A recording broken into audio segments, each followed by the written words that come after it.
From being a high flyer to hitting choppy waters, South African Airways has seen its fortunes nosedive. The company has posted a loss of 1.6 billion. This is compared to a loss last year of 523 million.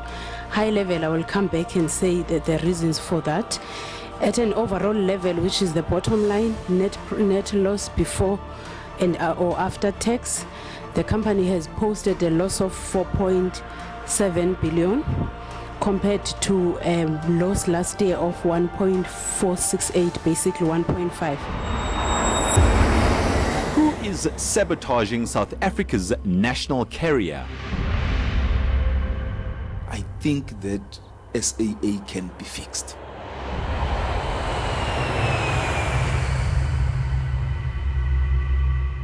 I think it can be fixed. And that the board pays attention to the implementation of the long-term turnaround strategy as has been reviewed by SAA. I think that we will be able to turn the airline around and bring it back to financial health. Look at when the new board has been appointed and look at the progress in correcting what is wrong. There's nothing. So it shows that even the current board that was appointed by Minister Godard has no interest of SAA at heart, because if they did, how can they not act on the wrong administration issues that are in front of them? They're declaring the board dysfunctional because they're not dealing with the losses that the company is dealing. They're not dealing with the cries that the employees have. Instead, they're dealing with their personal issues. And we have reason to believe that some of the people, the squabble that's going on within the board has to do with some of the people that want South African Airways privatized. As a union, we cannot allow that. We will not allow them. Is the on-camera grandstanding by some merely a camouflage for shady behind-the-scenes politics? Non-executive directors, people who do not hold a full-time position within SAA, must not in any way interfere with the day-to-day operations of SAA. They might or might not have happened in the past. I'll leave the guess to you.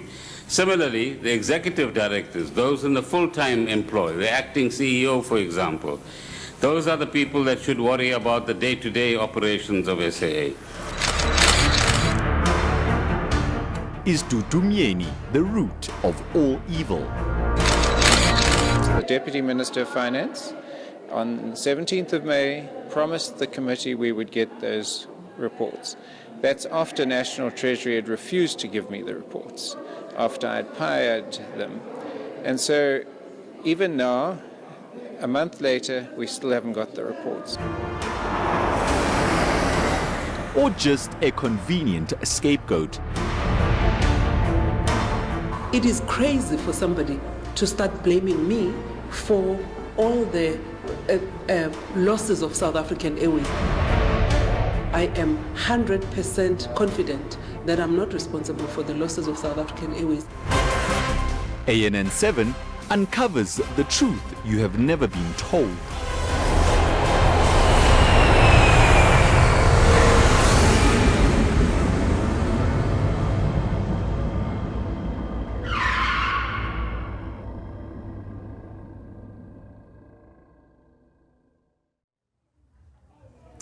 Hello and welcome to our special broadcast here on Africa News Network. My name is Cindy Mabi. And I'm Edwin Kaswe. Welcome.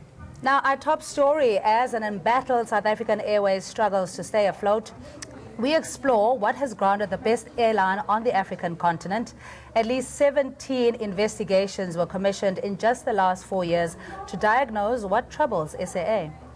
SAA has been under Treasury's hawk-eyed supervision since it was put under administration back in December 2014. 7 CEOs have been replaced in the same time frame, yet the airline is bankrupt. Today, ANN7 exposes the rot at the national carrier and why SAA is bleeding billions every year. What has never happened that I think I can talk to is that none of all of us and as taxpayers, we have never asked ourselves why South African Airways loses money. Why are we continuously losing money? Is it a norm? And what are the global standards? Are all airlines losing money? If we pull out of a route and a competing airline comes in, is that particular competing airline going to lose money as we did in a route that we pulled out? Check it. Yeah. Traveling. I'm traveling. Yeah.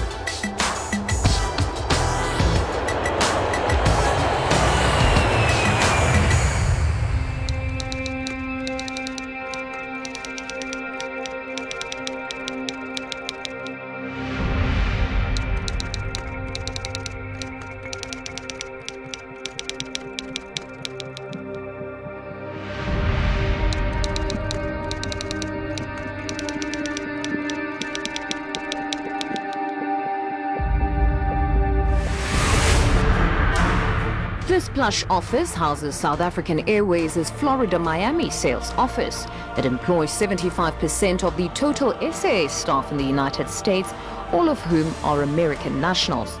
SAA shells out an average of 65,000 rands for every single employee working out of this building. But there's a slight hitch.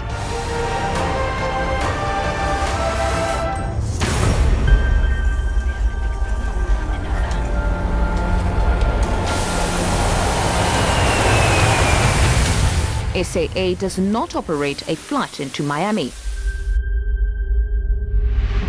A forensic probe conducted by ENS exposes the shocking truth. SAA is running numerous autonomous satellite offices, spending millions without generating significant revenue.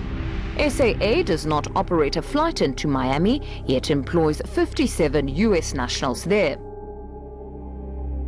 Average salary expense at Miami office amounts to a massive 4.96 million per month. Salary costs are significantly more than the level of pay in South African offices. Prelim business case to close and relocate Miami office to New York. This is not even a snapshot of the mess at SAA's Miami office. The bigger picture is even more outrageous. The auditors were unable to find out from SAA management exactly what the Miami office does, how they enter into contracts, and how the costs are calculated. Nevertheless, several contracts were signed by this office. And to make matters worse, no one has ever maintained a record of how taxpayers' money is being spent at this seemingly ghost office.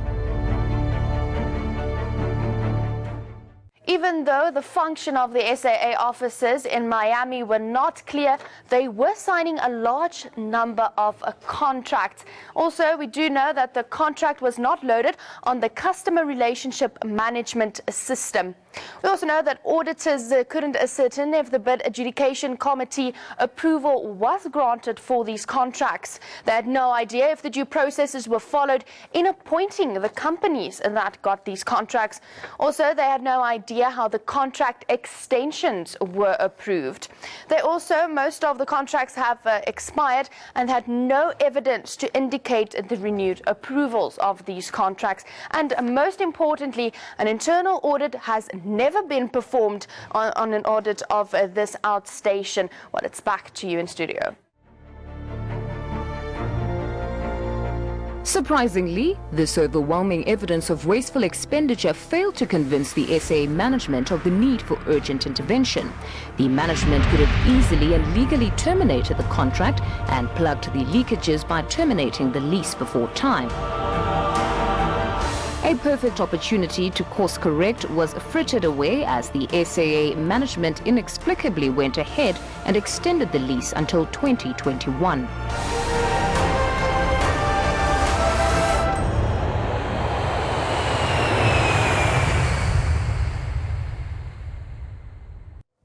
Shocking as it may be, this is just one of the incidents of maladministration exposed in one of the 17 investigations into SAA's affairs. Today we dwell on the findings from just 2 of these damning reports, probes that open a Pandora's box, and the skeletons in SAA's cupboard just keep coming out. Joining us today to help us understand what exactly is bleeding our national career is our panel of guests. And I have the pleasure to introduce our esteemed panelists, Cecilia Russell, a Special Projects Editor at ANN7. And we're also joined in studio by Zamo Madlala. He is the spokesperson for Black Empowerment Foundation. Mr. Ahmed Sheikh Imam, a National Freedom Party Member of Parliament, joins us in Durban. Christopher Shabangu is Deputy President of the South African Cabin Crew Association. And Matthew Ramusi is a TAU National Sector Coordinator for Aviation, and Adil Nchabeling is the President of Transform RSA. Good afternoon to all of you, and thanks so much for joining us. Thank you. Thank you. Well, let's start with Cecilia Russell, because the investigation has been going on for a few days. How did we come to this point? Just give us an overview of how we arrived here. Yeah. I got curious because I was looking at consultants when we were doing the IFMS investigation, and discovered that one of the consultants in Treasury there, Abacus, was also involved with Bain and Company, and then just started looking through questions on that had been asked by politicians around investigations, and discovered there were 17 of them. And so started asking questions of people in the know around SAA, and happened upon these reports, which I've had sight of, and they do definitely show that all is not well in SAA. But I think what's the scariest thing about it is that nobody seems to be doing anything about it. Yeah, but this is a perennial problem with SAA, let alone the bailouts. At some point, it looked promising in its trajectory to turn around. Since then, it really has been downstream. So if we're to pinpoint what exactly is at the root of it all, Adil, we'll start with you. What exactly is going on at SAA? I think the current crisis we're seeing within SAA is management related. One is SAA is not losing money. It's making money, but the money is actually being siphoned elsewhere. You cannot have an office that exists in the US, is unknown to the headquarters of SAA, and a lot of contracts which are relating to procurement contracts are actually signed in the US, and most of the contracts that have been signed there, some of them had expired. So there is no shortage of money within the airline. There is a siphoning of cash, a strategic siphoning of cash, and a raping of the company's resources by internal operations and people involved with regards to contracting and actually procurement. It's daylight robbery, though, and yet we do have an administration process under the watch of Treasury as to what is going on. You're saying that contracts are willy-nilly just renewed without any proper processes. So while everybody else is watching, all of this is going on. Is it deliberate? Is it just a case of unwillingness to act? Zamo? Well, I think your first question was, where did the trouble begin? Somewhere around 2000, SAA was taken out of Transnet. When it was taken out, all it was given was a 5 billion guarantee, and it only had its assets to take out. So the balance sheet was never strengthened.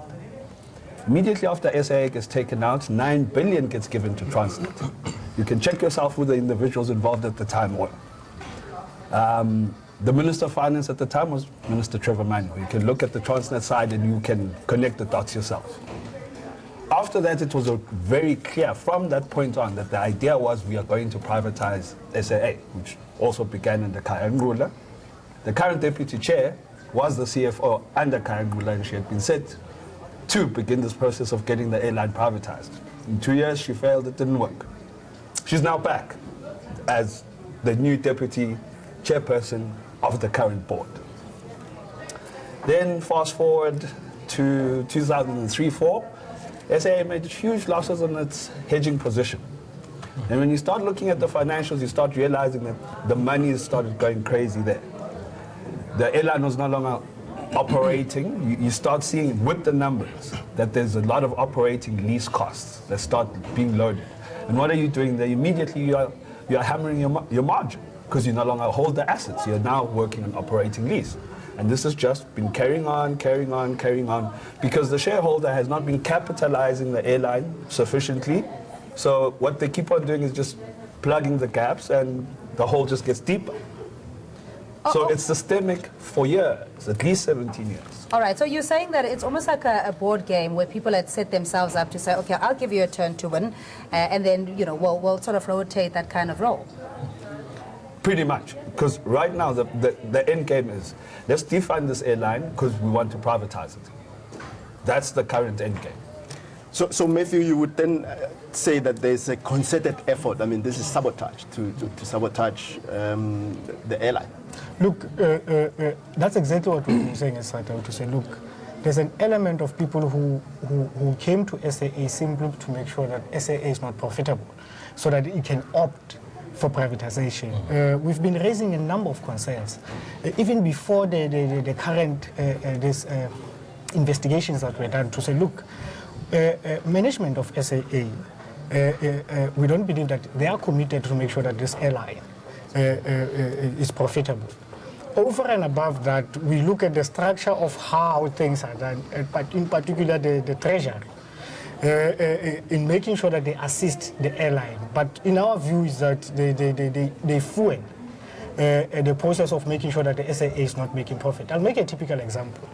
Currently, you've been seeing that the individual has been singled out to say she's the one, the chairperson of the board, that makes SAA to be not profitable, which is not true. And we believe that probably South Africans one day they will see, to say, but there are intentions of certain group. I'll make an example. There's a committee of finances and procurement at SAA, which does not include the chairperson of the board.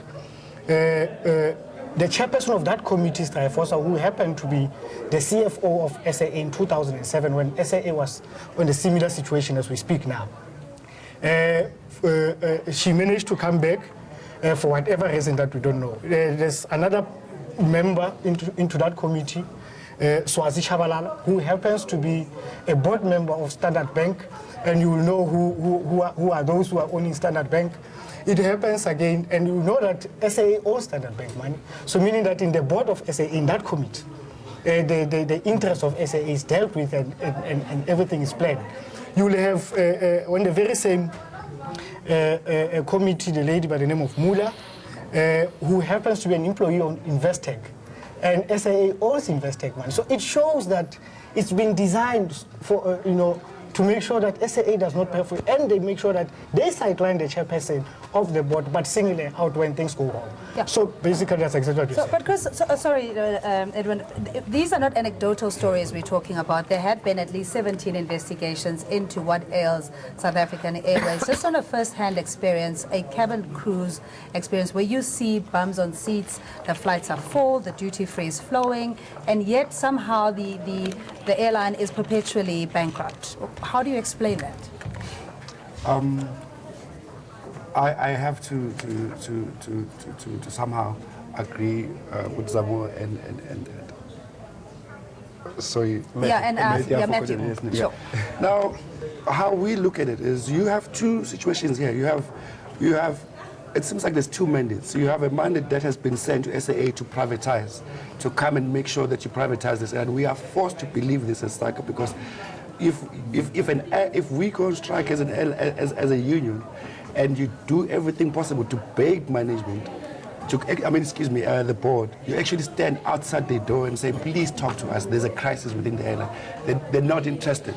It seems like they would want you to go on strike to further their mandate of making sure that SAA actually does go to the ground so that it can be picked up at a penny.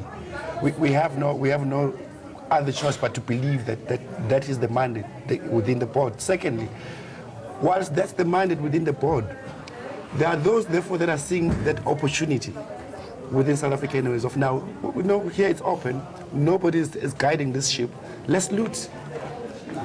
So it's a two-pronged, the company is, or the workers actually are being attacked on two-pronged, by those that want to loot and by those that we believe want to privatize the airline.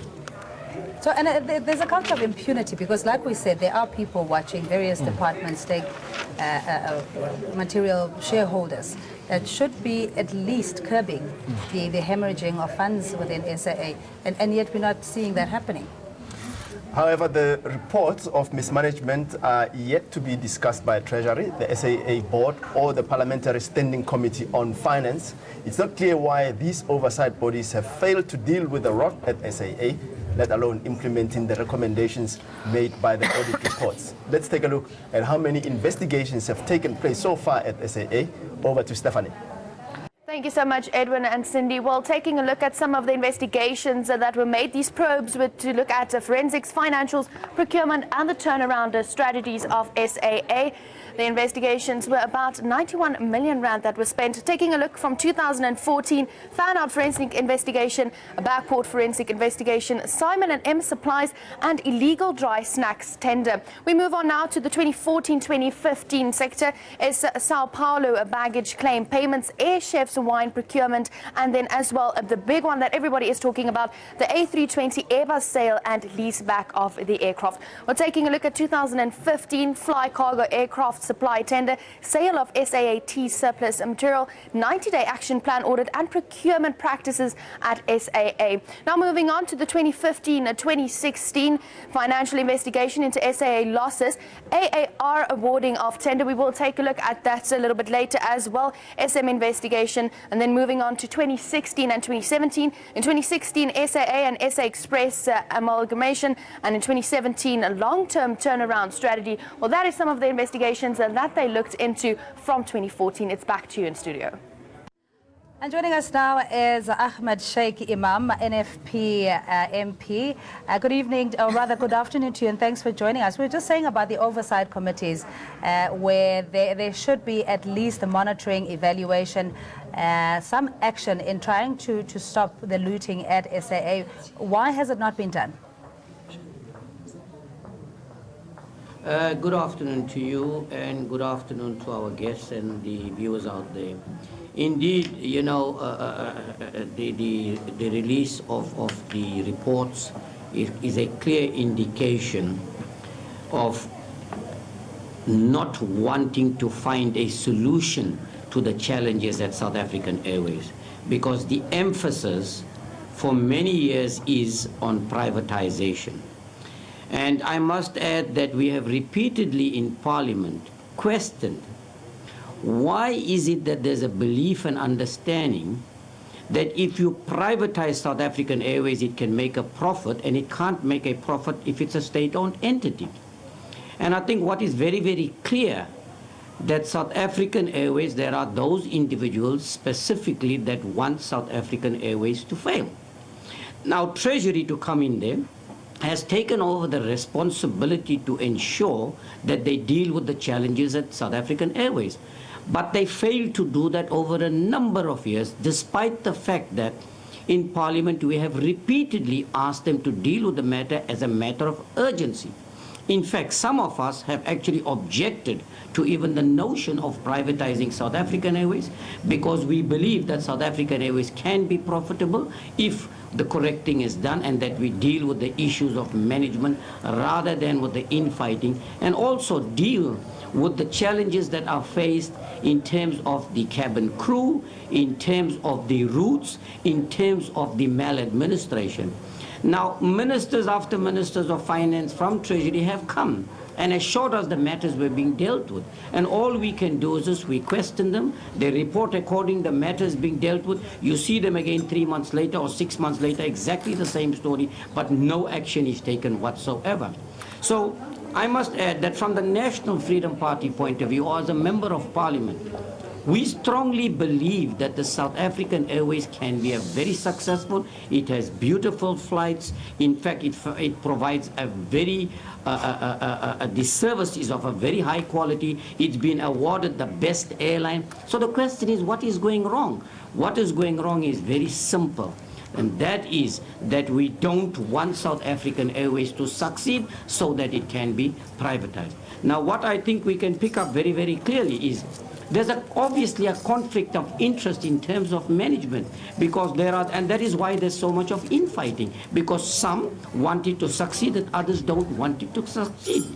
Now, You know, when the matter was taken away to Treasury, for Treasury to have the responsibility and under administrative, in fact, we have even asked Treasury, why not bring a specialist team of outside management for a period of time to turn South African Airways from a loss-making to a profit? Even that has not been done. But the previous minister, and I must emphasize, Pravin Gordhan, has insisted that no, we are talking already to people about going to privatizing. And for me, privatizing should be the last thing. We have not really done much to try and save South African Airways and deal with the challenges. And you can see in terms of what we're doing, it's not that there's no money being made. The flights are full. There's a lot of money being made. Where is the money going? You can see wasteful expenditure. And if you look at it in Miami, I mean, that is not acceptable. 57 employees, and nothing is going on, an office that really doesn't exist. Contracts are being signed. Contracts are being extended. So clearly, there is a problem in the management at South African Airways, and Treasury must take responsibility for not having done enough to deal with the matter accordingly. Mr. Amim, is it correct, though, to blame or single out Dudu Myeni as the chairperson of SAA as being the personification of the problems at the airline?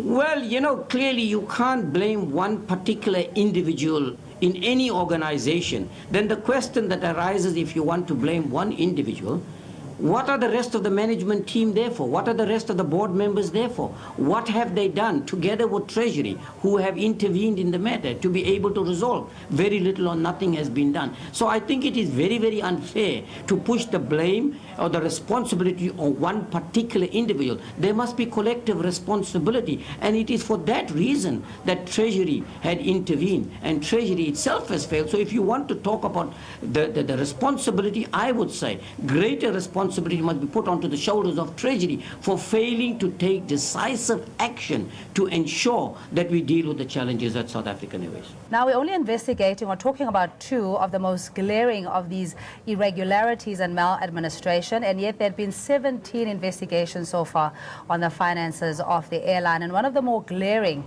and concerning examples is the ENS report involving a company which was excluded in 5 different tender processes, but nevertheless managed to sign a 1.6 billion rand contract with SAA Technical. And we take a look with Stephanie, our colleague, on more shocking details on this particular arrangement. Thank you so much, Cindy and Edwin. We'll take a look now at AAR and that deal, the tender that was made. And there were some concerns regarding this contract. Firstly, ARR deals in airframe maintenance and integrated supply chain solutions. That is what they are known for. That is what they do. They signed a 5-year agreement with South African Airways Technical Limited. The 2 forensic reports question the legality of the AAR contract.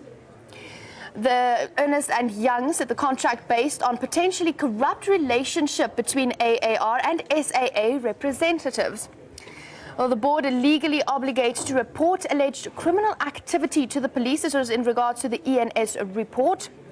We take a look at Barry Parsons, an SAAT board member, actually resigned because of clear hidden agenda in the AAR-SAA relationship. Both forensic reports ignored and the tender issued and awarded to AAR. The last thing we take a look at is the tender was awarded despite being identical to 4 others in which AAR was unsuccessful. It's back to you in studio. Thank you, Stephanie. We've seen throughout some of ANN7's exposés, supply chain management rules being flouted, tenders given out irregularly at best. And this particular one, to the American company AAR, simply reeks of corruption. Cecilia, in your investigation, I'm sure you had goosebumps. You could not believe the extent of the rot that's going on there. Well, yes, every page, you know, as I read it, you know, I was horrified. I think that a lot of what is in that report has already emerged around the pilots and their preferential treatment. But there are so many other aspects that hadn't yet emerged, and this particular case that we're talking about had been flagged during an Ernst & Young report, and the company got the tender even though it had failed the tender process 5 times before. It brought on, in a kind of bizarre way, well, no, I suppose not bizarre, but it brought on an equity partner, and I don't know if that gave it the right kind of impetus to get the contract. But nevertheless, this is the one contract where they have said quite explicitly that it needs to be reported to the authorities. They've recommended that the board should, without fail and as quickly as possible, make sure that this contract is investigated. Yeah. What do we know about AAR, which is the American company or a leading supplier of aviation services, who after 5 unsuccessful bids were then given a couple of billion, almost 2 billion rand to service SAA? What do we know about them? Matthew? Oh, thank you. Anybody? Oh, anybody, that is fine. I'll go. Look, this is one company that was awarded this tender irregular, as we have said, and previously it was Air France. Now, the question that we asked when it was moved to AAR was, but on what basis it was transferred to AAR, the American company? And to our surprise again, and I know people will think that, look, Swatao is there to blame Gordhan, but we strongly feel that he's the one who perpetuated. Why we are saying that? At the time this contract was signed, the board members of SAA were still 3. It was the chairperson, Dudumieni, the chairperson of SAA Technical, Ms. Quinana, and Mr. Dr. Mabumbu, if I just forget his surname. When this agreement was signed, it was signed in America, correctly so, by Ms. Quinana and the acting CEO of SAA, accompanied by the CFO and the procurement head, without the chairperson of the board, with no knowledge. But it was, and now it shows that even Treasury themselves, at the time was Gordhan, gave them a go-ahead because it says, in terms of the policy of SAA, anything that is less than 100 million rand, the executive cannot approve without the shareholder, which is Treasury. Now, for them to sign that 1.4, it shows that Treasury, by Gordhan at that time, gave them a green light to sign.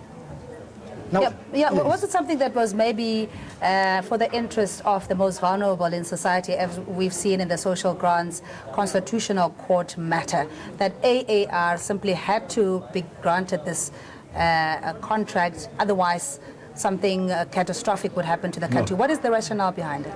No.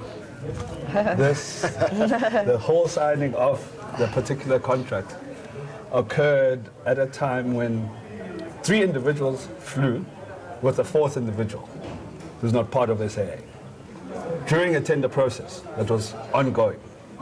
As Matthew was saying, then the contract was signed, they then returned, cancelled the tender process. Eventually this will come out because I think it was MP Alf Lees was coming earlier on in the insert and speaking about he's requested the forensic reports from Treasury, and Treasury has yet not provided those reports. Those reports are going to come out. They'll lay things bare. They're forensic. So they check every little nook and cranny. And it's not just 2 reports, there's 4 of them that the board is currently sitting on and not wanting to act upon. Hence, Dudumieni is being called disruptive. Because she's been disruptive in that she's asked that the board act on those reports with urgency. 2 of those reports were actually, final drafts were tabled on the 2nd of May this year. So I think we're sitting approximately about 60 days since they were finally submitted to the board. Now, as to why they have not acted on them, well, I don't know. But I suppose the details will come. We, the public, will know. So yes, in a sense, there was a big narrative when Dudumieni was the only one to pitch up at Parliament. And the narrative was the entire board is against her disruptive antics. Okay, let's agree with the disruptive antics. What are the disruptive antics? Is that she has said the board ought to act on those reports. But when this board was appointed, and she, the chair, was reappointed, Minister Gordhan had said, actually, the entire board of SAA should be changed. The only one who was retained happens to be Dudumieni, who now finds herself outside the committees that actually run and rule SAA. So who's really disruptive? Adil, in this situation then, it means that if nothing changes, and the changes only occur at board level, we will always have dysfunctional boards. Look, the SSA's dysfunctionality and the dysfunctional boards was systematically designed that way. You cannot have a board that does not have power, a chairperson that cannot make decisions, as well as a board that is ineffective in terms of making resolutions that should be followed up by management and EXCO within SAA and expect change to happen. Decisions are clearly not made within SAA. There's two offices here which I see in terms of what is currently revealing itself here is you have an office in Miami which completely runs the show within SAA's operation as well as key decision making. You have an office in South Africa which is in Pretoria, which is in Treasury, that decides on what should happen within the operations of SAA. Then you have another office which is in Campton Park, which is the SAA's headquarters, which is just a superficial operations center. So from a transformed RSA point of view, if you recall last year we went over to Campton Park and engaged with the previous then board and engaged with the new incoming board, which at that point there was a lot of hostility with regards to uncovering the current issues happening. We went with a complaint that said there's only 2% black procurement. Now we understand what that 2% black procurement comes from, where the 98% goes out and is made up in terms of decision making overseas. So it explains clearly why there's such a dysfunctionality. But the incapacity of the board to follow up on laying of criminal charges, making sure that they can follow up on the forensic reports that have already been given. 17 forensic reports, totaling to 91 million have been wasted. Here you have a 24 billion organization that has been looted, that has been systematically raped, that has been systematically reduced to an incompetent company that must effectively be sold off. What does that tell you? We have one of the biggest corruption entity and smuggling of cash out of South Africa and stealing of resources of South Africa so that people can benefit and can enrich themselves. And this is something that should not just be seen as a small thing. If you recall, Parliament took decisive decisions against the Nkandla matter. Nkandla was the biggest so-called known corruption scheme which we actually had of, where there was undue benefits which were actually laid upon the president. Now we are seeing a 24 billion money being circulated among key role players within a small company as SAA. What does that tell you within the ranks of who is benefiting within the schemes that have been perpetuated? Mr. Imam, just in terms of what Dudumieni is, you know, she speaks about radical economic transformation, having had stakeholder engagement roadshows to encourage a transformation or a different complexion to the supply chain process. Would you say that it makes it impossible for her to even effect any changes based on the fact that she doesn't have control of the contracts that have been signed historically and who benefits in this case? Well, indeed, I think the whole issue of radical economic transformation is a joke. Yeah. Because we talk about radical economic transformation, and here you can see that South African Airways is controlled by an office in America, or it's controlled by Treasury. And who gets the contracts? Not the small businessmen, not the SMEs, so they're not applying any principles in terms of that to try and transform the economy. Really, there is no plan and intention to do that. So it makes it very difficult for anyone in her position and anyone else that may have a similar interest in trying to transform the economy, in being able to ensure that supply chain management principles are complied with, and that we comply in terms of the BEEs and the SMEs and things like that. But, you know, clearly you can see here the problem is a lot bigger. Clearly, it seems you can see clearly here that South African Airways, the board itself, is not in control. They have very little or no power in being able to deal with the matter. You know, we talk about Public Finance Management Act. You can see clearly, and I mean, I think one of your guests has just alluded to the fact that over 100 million rand, the executive cannot make those decisions. So the question is, who authorized it? How did we breach the PFMA? So clearly, you know, radical economic transformation, a brilliant idea to transform this economy, and that is why we come back to the same thing again. 3 billion is in South Africa, on an equivalent of 50% of the wealth of South Africa. Nothing is changing. So yes, it is not in the interest of anyone wanting to intervene in this matter. To transform the economy will always have a serious challenge. The South African Airways was put under administration back in 2014, in December of that year. Here's Stephanie now to tell us the relationship between SAA and Treasury. Thank you so much. Let's take a look at Treasury's involvement in SAA. We do know that SAA was put under Treasury's administration in December of 2014. SAA engages with Treasury on a weekly, a monthly and a quarterly basis. Taking a look at their weekly meetings, the agenda there is high-level financial concerns, cost compression and general housekeeping. The responsibility for the agenda of each meeting rests with the Treasury. Let's take a look at the SAA CFO oversees all these meetings. Now we move on to their monthly meetings. The agenda there is strategies and financial results of the previous months. We also take a look at how Treasury is allowed to implement a high-level mitigation as soon as any problem areas are identified. This is attended by the higher levels of management. Now taking a look at their quarterly meetings, the agenda there is reports entailing SAA's financial performance. Reports provided to the National Treasury and the Minister. The Treasury reviews the reports and questions SAA's management. Well, that is Treasury's involvement in SAA. It's back to you in studio. Thank you, Stephanie Janse van Vuren.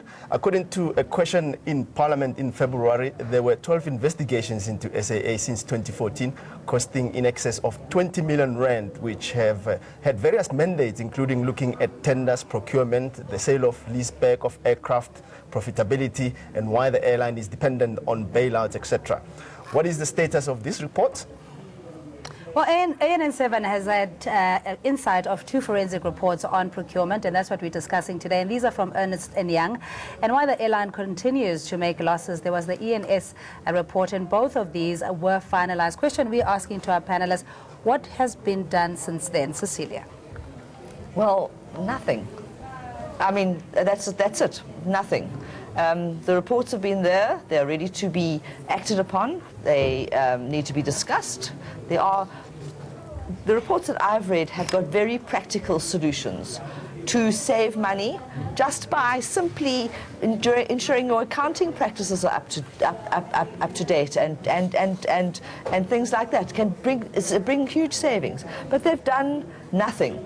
The fear that they have in one of these, and I think it's quite important, that many of the contracts, I think out of the 52% of the contracts that they were shown in this ENS report, only were non-compliant with both supply chain management policy and PFMA. This is a serious allegation. I mean, no, these things need to be acted upon urgently. You know, even if you understand that perhaps there's an agenda to privatize, etc., it's taxpayers' money. It's millions and millions of rand that is not being managed properly. There are many role players in this saga, you know, and with different interests. But ultimately, I take it that everybody wants to see a healthy SAA. But what needs to happen? Look, what needs to happen is we need to look at international benchmarking. Airlines across the world are making money. It's SAA suffering. How come is it suffering? We already know the issues internally, but taking it forward in terms of making it successful, we cannot as a country afford to lose a national carrier, first of all, to start off with. We cannot afford to lose a company that has been built on the strength, on the sweat, on the capital of South Africa, sell it off as if it is just something that you're releasing off a balance sheet, which is an impediment to growth of a country. No, we need SAA as a flagship national operator and an international operator, and take it back to its original days of performance, as well as accurate management and ensuring that. But at the current circumstances, as the way things are sitting, it makes it almost impossible. We are talking radical economic transformation. How are we going to ever transform our economy when everything within our economy is completely alienated from us? It's sold off, it's privatized, it's owned by foreign operators, and the white monopoly capital practices and tendencies continues to layer and take control of our economy. So there is no way we are going to allow for the selling of SAA. As a transformed RSA, we are resolute on the issues regarding the mismanagement of finances, capital, as well as the asset, which is a state asset, which belongs to the people of South Africa. Chris, you wanted to come in here? Yes, I think also just to add that the people that are responsible, we have identified that obviously the board is responsible. There are some monies that, you know, they're supposed to give authorization for over 50 million bucks, as Dingy said. They're supposed to be giving approval of that. They haven't. There's a lot of other contracts that have been signed where we as SACA saw those reports, I'm sure everybody has seen those reports, amounting to close to 1.8 billion. Somebody has to be responsible. Now, what do we do? What we're supposed to do now is, as SACA is doing, open up criminal charges against these people, because they cannot just be let go. You cannot say to them, leave. It's okay. You're not performing. Just go. Over $1 billion is gone. It's okay. Go home. No, they have to be legally held responsible. That's where we start. And then moving forward then. I think just also to simplify for the benefit of our viewers, where the money is going every single day is the fact that SAA doesn't even have its own spare parts or inventory. All of that was sold off, and then another opportunity was created for AAR, an American aviation company, to essentially sell spare parts. Well, if you look at the whole SAA, report, is that how it works? It shows all those irregularities. For instance, the simulator, they recommend ENS that SAA should have bought the simulator instead of leasing it, because they can benefit from software upgrades later on. Yeah. They don't have to pay excess amounts in It's another classical case of rent seeking. You have people within SAA who are deliberately milking the airline, who are making obscene amounts of profits and money. And some of them happen to be known politicians. These are not known names. I mean, you have Braid, you have Macquarie's, you have the likes of the Bidfest, who are operators of some of the airlines, you have the likes of the big, companies in South Africa that are making money out of these things. And then you have these multinationals that are doing all sorts of contracts. Why do we have to have an SAA in South Africa sell off its its planes and then lease it back from somebody else? It doesn't make sense. I mean, the airline should have its own fleet of flights, of airplanes, so that it is used on its balance sheet as part of an asset rather than something that they have to continuously keep paying towards. Yeah, Mr. Imam, sorry, Edwin. Just looking at Bain and Company, they were the previous contractor or consultants to SAA when Coleman Andrews was the CEO. He was the president of Bain and Company, conflict of interest noted there, and then was subsequently also awarded another contract to merge SAA and SA Express at a tune of 10 million rand. How can this happen with all the oversight committees we have in Parliament? Well, let me start off by making this point, that we will oppose any attempt to privatize South African Airways. That you can be rest assured that we in Parliament will oppose that. We are not in agreement to that, so those who have those intentions of wanting to do that, we will not give up, I can assure you that. Now, again, it comes back to exactly the same thing. Where does Treasury fit in? Where does the Public Finance Management Act fit in? How do they allow these things? How do they allow these conflicts of interest? How do they allow contracts to the tune of such large amounts to be entered into without following the correct processes and procedures? Why did they allow it? Because even before SAA was put under administration, it was still Treasury's responsibility. It is the baby of Treasury, who should have seen that the Management Act has been complied with. So clearly, I think what is very, very important, we must remember here, did we want to find a solution to the problem? Do we want South African Airways to be a successful entity or not? That is the point. I think that's the fundamental point we need to look at. And clearly it all points to one direction, that let's fail South African Airways, irrespective of what processes and procedures fall, even though we will breach every Public Finance Management Act rules and regulations, as long as we can achieve what? And that is to privatize South African Airways. That is what it is all about. Now, when the former Minister Pravin Gordhan indicated that they were in talks to try and merge the both South African Express, and that he also went on to talk about bringing in private funders. And some of us had actually opposed it and said it was totally unnecessary. But remember, when you're in a position of strength, you will ignore all the suggestions and recommendations by anybody if you have made up your mind this is exactly what you have wanted. And this is what we can see clearly that is happening here. So, in a nutshell, it would appear that the division that exists in SAA in terms of its management and from Treasury, clearly there's a conflict of interest, and that conflict of interest is to try and privatize South African Airways. So there's no intention whatsoever to find a solution, because let's come back to one very, very important point. Why is it understood that as long as it belongs to the state, it will not make profit, but the moment we convert it to private, it will make money?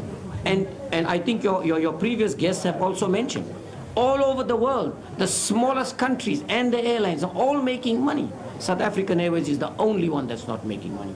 So again, we come back to the same thing, and I think what must happen, we need to look at this very, very seriously and deal with them, and I think it's the matter for the public protector to come in. Really, I think it is a matter for the public protector to come in and intervene in this matter, and whoever are responsible must be criminally held liable for it. Matthew, from the union's point of view, I'll come back to the same question. You know, we've established now that there's a rot at SAA, the role players. What would you like to see happen from now on from the union's point of view? Look, we've done almost everything with management of SAA, the board, in terms of requesting meetings, including the treasury. We do not get any joy. Now, that on its own shows that there's no interest in listening to what workers are saying, because at the end of the day, we know that the workers will suffer the most because there will be retrenchment that is coming in. Over and above, SATA even went to the offices of public protector. I think it was around about February. We lost a case with the public protector to make sure that they go and investigate thoroughly these allegations and make sure that they understand why the board of SAA, including management, don't implement these cost-saving measures that have been recommended by these forensic audits that were done. All right, we're going to have to leave it there. This is, of course, the prelude to much more to come. At the moment, we're looking at two glaring maladministration, wasteful expenditure, and irregularities when it comes to contracts at our national carrier. Our panelists be having consensus that this is a greater conspiracy to privatize the national asset. And we heard from the National Freedom Party saying they will do everything they can to oppose this move, because it cannot be that a national asset sits in private hands. But we'll continue with our investigation, and thanks again for joining us on our special broadcast. Cheers.